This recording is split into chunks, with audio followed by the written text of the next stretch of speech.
नमस्कार, आप देख रहे हैं ग्रेटर जम्मू और मैं हूं आपके साथ नीतू सिंह। जिस तरह से सरकार का गठन हुआ है, ऐसे में लगातार बहुत सारी बातें जो है वो सामने आ रही हैं और उसी बात में से एक और बात जो है वो सामने आई है, वो ये है कि पनन कश्मीर ये चाहती है कि कश्मीर को 2 यूनियन टेरिटरीज में विभाजित किया जाए। आखिरकार ये क्यों मुद्दा जो है उठाया जा रहा है, इस पर बातचीत करने के लिए हमारे साथ मौजूद हैं पनन कश्मीर के फाउंडर डॉक्टर अजय चुरुंगू जी। सर, लगातार जो है बातें इस समय कश्मीर घाटी से निकल कर आ रही हैं जब से सरकार का गठन हुआ है। ऐसे में आपकी जो अपनी कम्युनिटी है उसका ये मानना है कि 2 टेरिटरीज में जो है विभाजित किया जाए कश्मीर को, ऐसा क्यों?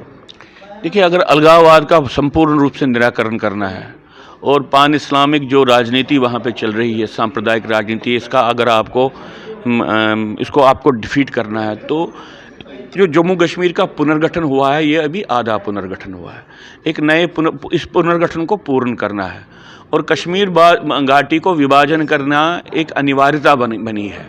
वहाँ पे कश्मीरी हिंदू समाज के लिए एक राज्य का निर्माण करना, यूनियन टेरिटरी का निर्माण करना वितस्ता नदी के पूर्व और उत्तर क्षेत्र में, ये सिर्फ कश्मीरी हिंदू के जीनोसाइड को रिवर्स करने की ही प्रक्रिया नहीं है, ये एक नेशनल नेसेसिटी है। हम इस बात को बार बार कहते आ रहे हैं। अभी हाल ही में जो आपने देखा है कि भाई अब अलगाववाद की राजनीति असेंबली के फ्लोर से भी होती है। अलगाववाद की राजनीति अब आतंकवाद पूरे प्रदेश में सिर उठा रहा है। ऐसा क्यों हुआ? ये इसलिए हुआ कि हमने समझा कि टूरिज्म से हम आतंकवाद को ख़त्म करेंगे। हमने समझा कि डेवलपमेंट करने से हम आतंकवाद को ख़त्म, ये आप नहीं कर पाए। आप इसलिए नहीं कर पाए कि आप बेसिक मुद्दों को मान ही नहीं रहे हो। कश्मीर घाटी में मुस्लिम अलगाववाद ने अपनी शुरुआत हिंदुओं के जिनोसाइड से की है और आप उस जिनोसाइड को मानते नहीं हो और आप समझते हो कि हम अलगाववाद को ख़त्म करेंगे। कैसे ख़त्म करेंगे? ये जिनोसाइड को न मानना ऐसी बात हो गई कि जिससे जिहादी राजनीति पूरे प्रदेश में फैली और जिहाद पूरे देश में फैला। इसी तरह से आर्टिकल 370 को मानना कि एक संवैधानिक व्यवस्था है भारत के कॉन्स्टिट्यूशन के दायरे में, ये एक अलगाववादी एक मैनूवर नहीं है। आपने इतने साल से नेशनल कॉन्फ्रेंस और पीडीपी की राजनीति को आपने आधे अलगाववाद के रूप में माना कि शायद आधे अलगाववाद के माध्यम से यहाँ पे राष्ट्रवाद आएगा। यहाँ पे आधे अलगाववाद के माध्यम से उसको पोषित करके, उसको एम्पावर करके, उनको पावर देके यहाँ पे नेशनलिज्म नहीं आया। इसलिए आधे अलगाववाद वाली राजनीति को मान्यता देना एक विघटनकारी एक सोच है। भारत सरकार को यह सोच छोड़नी चाहिए। अगर ये 2 बातें भारत सरकार नहीं करती है, जीनोसाइड को मान्यता नहीं देती है और आधे अलगाववादी राजनीति को डिलेजिटिमाइज नहीं करती है, तो कुछ नहीं होगा। पनन कश्मीर ये भी मानता है कि इस समय जो आतंकी या आतंकी संगठन से जुड़े हुए लोग हैं वो पॉलिटिक्स में पैर पसार रहे हैं और साथ ही साथ अगर बात की जाए जम्मू कश्मीर असेंबली की, तो धारा 370 या स्पेशल स्टेटहुड को रिस्टोर करने के लिए वहाँ पर एक बिल भी लाया गया है। उस पर आपकी क्या कुछ विचार विमर्श है? देखिए, ये एक सबसे बड़ा फेलियर भाजपा सरकार का रहा है, इस बात को न समझने का। क्योंकि अगर कांग्रेस इस बात को नहीं समझती थी तो कुछ हमको बात समझ में आती थी। इनकी बात ये समझ में क्यों नहीं आई? ये किस तरह से सोच रहे थे कि सजाद लोन यहाँ पे अब ये करेगा? ये किस तरह से सोच रहे थे कि यहाँ पे अब नॉर्मलसी जमात इस्लामी के कैंडिडेट लाएंगे? ये किस तरह से सोच रहे हैं कि भाई अपनी पार्टी यहाँ पे नॉर्मलसी लाएगी? तभी मैंने कहा आधे अलगाववाद को मानना कि एक तरीका है, इससे राष्ट्रवाद आएगा। ये सोच पहले से ही गलत हो गई है, फेल हो गई है। इस इलेक्शन में कैसे वो लोग कंटेस्ट कर पाए?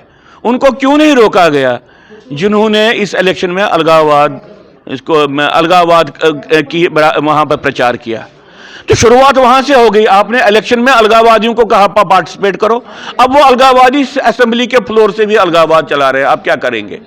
तो ये बेसिक बुनियादी सोच, जिसको सामरिक दृष्टिकोण बोलते हैं, strategic thinking of the state, उसमें प्रॉब्लम है। जब तक वो ठीक नहीं होगी तब तक इसका कोई निराकरण नहीं है। जम्मू कश्मीर असेंबली की अगर बात की जाए तो हाल ही में पिछले कुछ दिन में जो है वहाँ पर घमासान जो है एनसी और बीजेपी के बीच में देखने को नजर आया। स्पेशल स्टेटहुड को जो बिल जो है लाया गया उसको लेकर क्या लगता है कि इस एक तरफ उनका इस तरह से असेंबली में घमासान एक दूसरे के साथ युद्ध करना और दूसरी तरफ देश के प्रधानमंत्री नरेंद्र मोदी, उन्होंने भी ये कहा है कि भारत में क्या जम्मू कश्मीर में धारा 370 को वापस नहीं लाया जा सकता। पहली बात यह है कि भाई क्या यह सत्य नहीं है कि जो नेशनल कॉन्फ्रेंस की राजनीति है वही राजनीति पीडीपी की है। और अगर ये पीडीपी के साथ सरकार बना सकते हैं तो नेशनल कॉन्फ्रेंस के साथ भी सरकार बना सकते हैं। क्या हमको भारत सरकार या भारत का जो राजनीतिक नेतृत्व है बीजेपी का, ये हमको एश्योर करे कि वो नेशनल कॉन्फ्रेंस के साथ अगले आने वाले समय में कोई कोलिशन गवर्नमेंट नहीं बनाएंगे? क्या इसका आश्वासन देंगे? क्या वो हमको ये कह सकते हैं कि उन्होंने नेशनल कॉन्फ्रेंस के साथ इकट्ठे मिलजुल के सरकार बनाने की बात नहीं छेड़ी है? पहली बात तो ये है। दूसरी बात है नेशनल कॉन्फ्रेंस और इनमें फ़र्क क्या है। नेशनल कॉन्फ्रेंस बोल रहा है कि भाई जम्मू कश्मीर चूंकि मुस्लिम बहुल प्रदेश है, यहाँ पे आर्टिकल 370 होना चाहिए, यहाँ पे अलग संविधानिक व्यवस्था होनी चाहिए। ये सिद्धांत है, ये वही सिद्धांत है जिसके आधार पे पाकिस्तान बना। पाकिस्तान के बनने का आधार भी यही था कि भाई हमारा मुस्लिम मेजॉरिटी एरिया है, मुस्लिम मेजॉरिटी एरिया के लिए अलग राज्य होना चाहिए।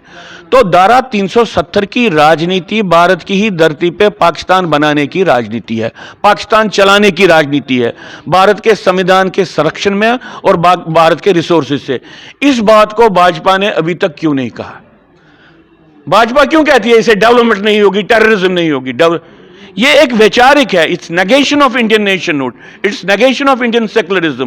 हालांकि अगर बात की जाए जब से सरकार का गठन हुआ है तब से घाटी में जो है लगातार टारगेट हत्याएं बढ़ती चली जा रही हैं। आतंकी संगठन इस समय काफी ज्यादा वहां पर सक्रिय भी हो चुके हैं।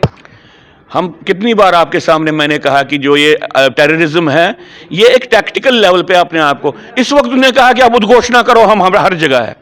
उससे पहले वो कश्मीर में थोड़ा सा चुप करके बैठे थे और भारत सरकार ये बोल रही थी कि देखो जी कश्मीर ठीक हो गया और जो यहां पे आतंकवाद है ये उस फ्रस्ट्रेशन के कारण है।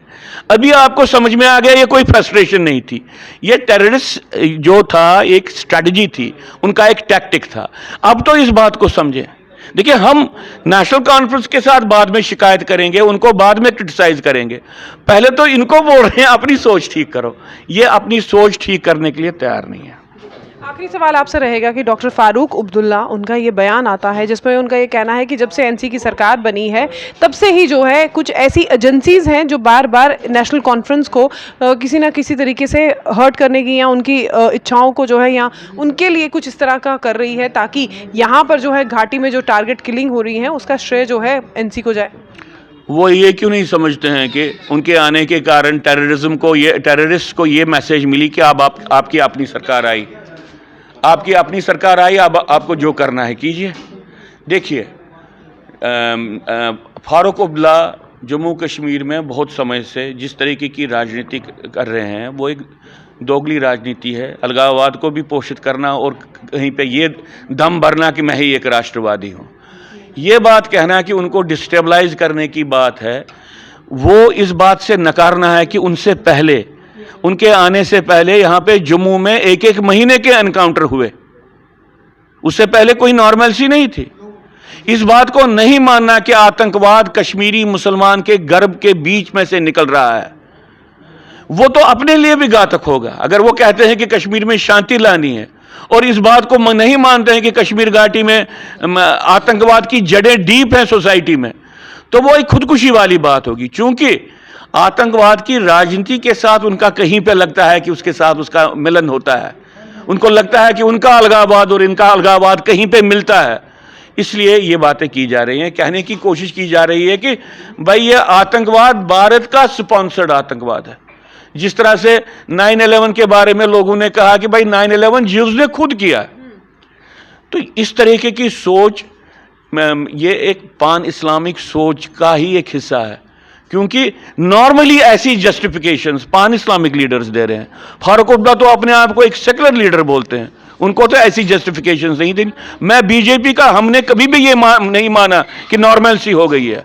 आपको मालूम है, मैं अधिकार के रूप में कहूंगा कि पिछले 2 साल से कितनी बार हमने कहा कि नॉर्मलसी नहीं है, हमने कभी बीजेपी को बख्शा नहीं। लेकिन ये कहना कि ये आतंकवाद उसके कारण है, ये तो आतंकवादियों को एक किस्म से मदद करने वाली बात है।